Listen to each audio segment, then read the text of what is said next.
భారీ వర్షాల అలర్టుతో కామారెడ్డి బహిరంగ సభను వాయిదా వేసింది కాంగ్రెస్ పార్టీ. మళ్లీ ఎప్పుడు నిర్వహించేది త్వరలో ప్రకటిస్తామంది. పేదలకు ఇల్లు కట్టించిన ఘనత కాంగ్రెస్ పార్టీది అన్నారు ఎమ్మెల్యే నాయిని రాజేందర్ రెడ్డి. ప్రజాప్రతినిధులు చట్టం ప్రకారం నడుచుకోవాలన్నారు మాజీ ఎమ్మెల్సీ జీవన్ రెడ్డి.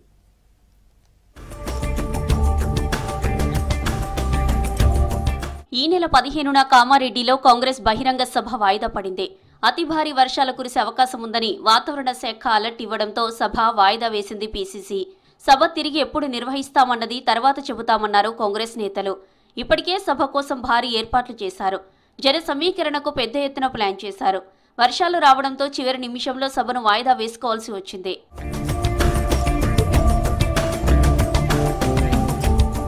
రాష్ట్రంలో ఇందిరమ్మ ఇల్లు లేని ఊరు లేదని, ఇదే కాంగ్రెస్ సర్కార్ గొప్పతనమన్నారు ఎమ్మెల్యే నాయిని రాజేందర్ రెడ్డి. హనుమకొండ బాలసముద్రంలోని డబుల్ బెడ్రూమ్ ఇళ్ల కాలనీలో అధికారులతో కలిసి పర్యటించారు. అన్ని బ్లాక్లు పరిశీలించి లబ్ధిదారులను సమస్యలు అడిగి తెలుసుకున్నారు. డబుల్ బెడ్రూమ్ కాలనీ ప్రజలు అధికారులతో కలిసి చేపట్టాల్సిన అభివృద్ధి పనులు, మౌలిక వసతులపై సమావేశం నిర్వహించారు. బాలసముద్రంలో గత ప్రభుత్వం 10 ఏళ్ల పాలనలో పేదలకు ఇండ్లు పంపిణీ చేయడంలో విఫలమైందన్నారు నాయిని రాజేందర్ రెడ్డి.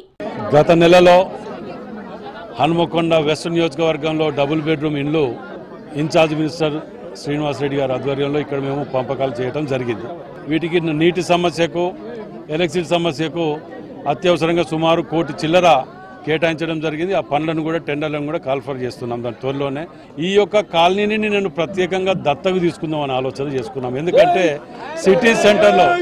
సిటీ సెంటర్లో ఉన్నది. పార్టీ మారిన ఎమ్మెల్యేలు స్పీకర్కి ఇచ్చిన వివరణపై స్పందించారు మాజీ ఎమ్మెల్సీ జీవన్ రెడ్డి. చట్టసభలకు ఎన్నికైన నాయకులు రాజ్యాంగ నిబంధనలకు అనుగుణంగా వెలగాలన్నారు. ఎమ్మెల్యే సంజయ్ కుమార్ ఉద్దేశించి పరోక్ష వ్యాఖ్యలు చేశారు జీవన్ రెడ్డి. ఎవరి పార్టీలో వారు ఉంటే మంచిదే అన్నారు. పార్టీ మారిన ఎమ్మెల్యేలంతా తాము బీఆర్ఎస్లోనే కొనసాగుతున్నామని వివరణ ఇవ్వడం సంతోషంగా ఉందని, పార్టీ మారాలని ఎవరు కోరుకుంటారని ప్రశ్నించారు.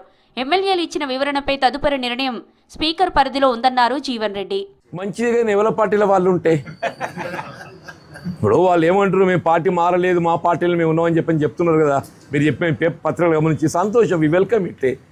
పార్టీ మారని ఎవడింది కోరుకుంటుంటే, నీకు రాజ్యాంగ నిబద్ధత పట్ల అంత గౌరవం ఉండి ఎవరే కానీ రాజ్యాంగ నిబంధనలకు అనుగుణంగా ప్రజాప్రతినిధి మీద రాలే. స్పీకర్ గారికి ఇచ్చినట్టు వివరణ ప్రకారంగా మేము పార్టీ మారలేదు, మేము ఎన్నికైనట్టు ఒక పార్టీలోనే కొనసాగుతున్నామని చెప్పని పేర్కొన్నట్టు ఇవాళ పత్రికల్లో వచ్చింది. మీరు కూడా అదే పేర్కొన్నారు. దాని తదుపరి ఏంటి అనేది అది స్పీకర్ పరిధిలో ఉన్నది. రాష్ట్రంలో కాంగ్రెస్ అధికారంలోకి వచ్చిన తర్వాతే సామాన్యులకు సంక్షేమ పథకాలు అందుతున్నాయన్నారు కాంగ్రెస్ నేతలు.